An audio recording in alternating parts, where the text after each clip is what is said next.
I guess I have to dedicate it to the director of Top Gun. What was his name? Tony Scott.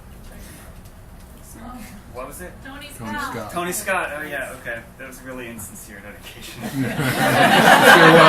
I loved the movie, but I was like 7 when I was like most into it, and I didn't know that they were directors. But I was just like, yeah, those pilots that exist in real life are awesome. So glad someone made a documentary about them. This is called Poem with a Card in its Spokes. No one could tell me why music existed, so the question, like any other of the towering transient clouds of that humming, gnat-strewn summer, dissipated without me much noticing. I repeatedly pushed my bike up the trailer park's steep, cat-strewn arterial, surveyed the lethal syncline, readjusted the laser tag helmet I wore for effect, and pushed off, knees bent, balanced over the pedals to absorb the random speed bumps our landlord was constantly, without plan or apparent pattern, pouring along the wobbly road. During the descent, I sang Riding to the Danger Zone. I didn't know the words, though, so it was more like an electric guitar solo that crackled forth from my grated teeth as I swerved by Bozo, our enormous tabby. Skidded past the slanting mailboxes and stopped just before the traffic that roared down Y Road. Reading the singing Neanderthals, I hear again my grandmother's shrill tone as I blurred past her trailer, snippets of blue vocabulary that pierced my thick, high-tech ear pads. I caught her meaning with pre-linguistic instinct. It's good, that's the speed of the wind. With pre-linguistic instinct, the author says, something we share with cats, coyotes, horses, anything that can tell the difference between whine and whimper, grumble and growl. That's why music means more to us than a math test. Why I had to sing.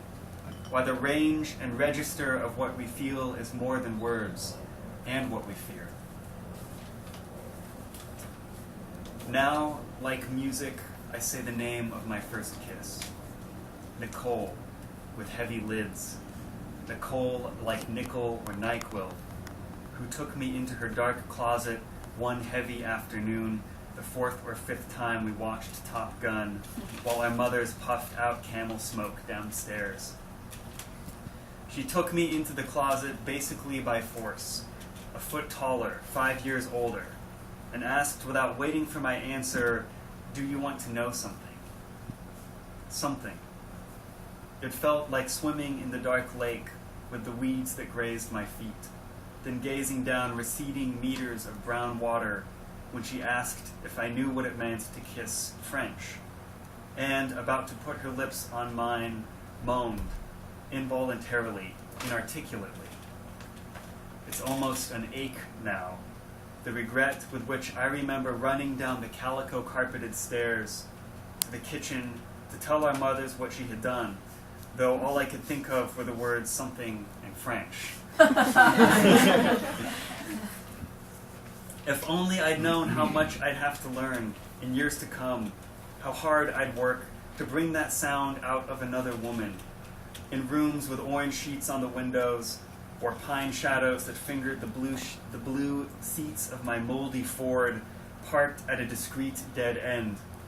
How, in confusion and blindness, I would struggle to make another woman want me as much as she had, with her terrifying hands, to find the secret of that sound she made. Because my grandmother had a mysterious old Emerson, and because Lucas and Jeremy said it would help us meet girls, I signed up for the flute. We all sat around Elizabeth, the only female flutist, who was dating an enormous track star. And I discovered I could make her laugh by saying literally anything that popped into my mind. It was complete stream of consciousness.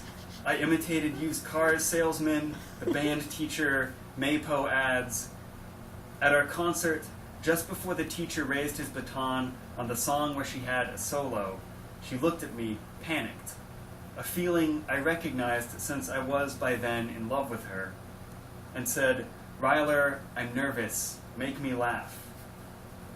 And I was so nervous at the trust she had placed in me that as the teacher lifted his hands, I rushed through an imitation of a popular Alberto hairstylist commercial,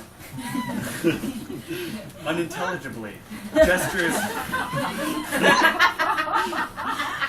gestures flying epileptically around my head, so that she shrank back, stunned, for a terrible drawling moment, before her face split into a peal of laughter so pure, so violent, she forgot to cover her mouth, and it rang across the auditorium, accompanied by French horns and clarinets, at the exact moment the baton fell. Thank you, guys.